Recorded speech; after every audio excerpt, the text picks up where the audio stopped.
कि किसी भी तरीके से बिहार ही नहीं देश भर में जो भी छोटे उद्योग इसके साथ जुड़े हुए हैं उनको किसी तरीके का कोई नुकसान। बिहार के किसानों और राज्य को लगभग 4500 करोड़ का नुकसान होता है और बिहार में लगभग 120 कोल्ड स्टोरेजेस बंद पड़े हैं सर। कोल्ड स्टोरेजेस का आपने जिक्र किया, वो पूरी चेन हम लोग प्रोवाइड करने का हम लोग कार्य कर। फूड प्रोसेसिंग सुविधाओं की कमी के कारण बिहार के किसानों और राज्य को लगभग 4500 करोड़ का नुकसान होता है। जैसे कि पपीता का लगभग 30 से 50% पपीता उत्पादन का, केला उत्पादन का 25%, 65 लाख टन दूध उत्पादन के बावजूद केवल 12 से 13% ही प्रोसेस हो पाता है और बिहार में लगभग 120 कोल्ड स्टोरेजेस बंद पड़े हैं सर।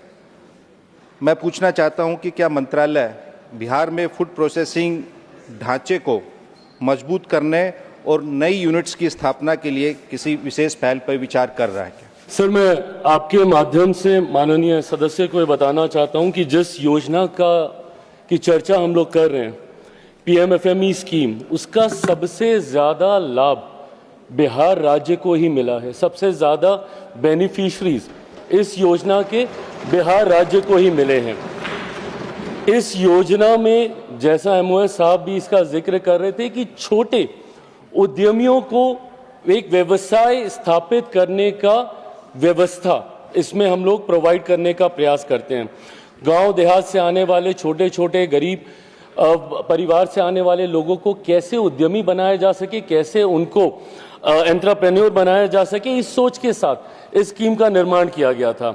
ऐसे में पोस्ट हार्वेस्ट लॉसेस को किस तरीके से नियंत्रित किया जा सके, ऐसे में किस तरीके से उत्पादन की शेल्फ लाइफ को, उसकी गुणवत्ता को और बढ़ाया जा सके, इन तमाम चीज़ों को मिलाकर इस योजना को स्थापित किया गया है। मुझे खुशी है कि सबसे ज़्यादा लाभ इसका जहां बिहार को मिल रहा है, वहीं हम लोगों ने विभिन्न और माध्यम से, रिवर्स बायस सेलर मीट के माध्यम से भी हम लोगों ने प्रयास किया कि किस तरीके से उन उद्यमियों को हम लोग राष्ट्रीय और अंतर्राष्ट्रीय बाज़ारों के साथ हम लोग जोड़ सकें। बिहार में इसको लेकर हम लोगों ने कैपेसिटी बिल्डिंग सेंटर भी हम लोगों ने खोला है। साथ ही में मुझे खुशी है कि हमारे विभाग की सबसे महत्वपूर्ण निफ्टम, एक ऐसा इंस्टीट्यूट जहां पे फूड प्रोसेसिंग को आप बढ़ावा देते हैं। लंबे समय से सर हमारे विभाग की ये मांग रही थी कि मात्र अभी तक देश में 2 निफ्टम हैं, एक कुंडली में है हरियाणा में और दूसरा तांजावुर में है तमिलनाडु में। तीसरा निफ्टम इस बार के बजट में ही माननीय वित्त मंत्री जी के द्वारा इसकी घोषणा की गई है कि तीसरा निफ्टम इस बार बिहार में खुलने जा रहा है, तो अगला निफ्टम बिहार में आएगा। साथ ही में हम लोगों ने मखाना बोर्ड का जिक्र किया।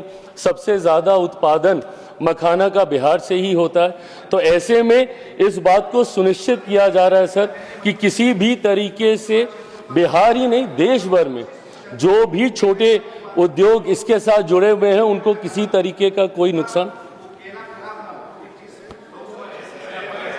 मैं इसी व्यवस्था का मैं जिक्र कर रहा हूं। मैं खुद हाजीपुर से आता हूं। हाजीपुर का केला हो, मुजफ्फरपुर की लीची हो, भागलपुर का आम हो, हमारा मखाना हो, कैसे उसको हम लोग सुरक्षित रखते हुए उसको वैश्विक बाजारों से, राष्ट्रीय बाजारों से जोड़ें, उसके लिए इस व्यवस्था को तैयार किया गया है।